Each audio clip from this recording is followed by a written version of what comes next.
بص يا معلم، انت لسه هتشتري موبايل جديد؟ طب استنى كده علشان اللي جاي ده ممكن يخليك تندم لو استعجلت. النهارده نتكلم عن ون بلس 15 تي، واللي شكله جاي كده يكسر الدنيا ويمكن كمان يقفل على سامسونج خالص.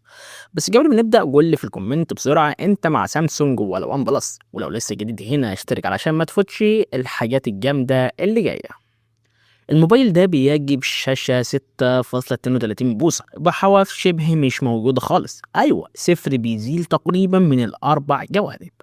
وأول موبايل يعمل الحركة دي، الدقة هنا 1.5 كيلو، مش أحسن حاجة يعني، بس يعوضك 165 هرتز، يعني سلاسة مش طبيعية خالص. وكمان في البي دبليو ام عالي، وكاميرا سيلفي صغير جدا في الشاشة، يعني تجربة استخدام سلسة لدرجة الإدمان. الألوان بقى الأخضر والأبيض والأسود، بس الأخضر هي ده حكاية تانية. والكاميرا جاية بتصميم شيك وبسيط، 50 ميجا بكسل زائد فلاش زائد سنسور. وفي كاميرا بيكسكوب بتعمل زوم 7 اكس من غير ما الصور تبوظ، يعني صور محترمة جدا جدا.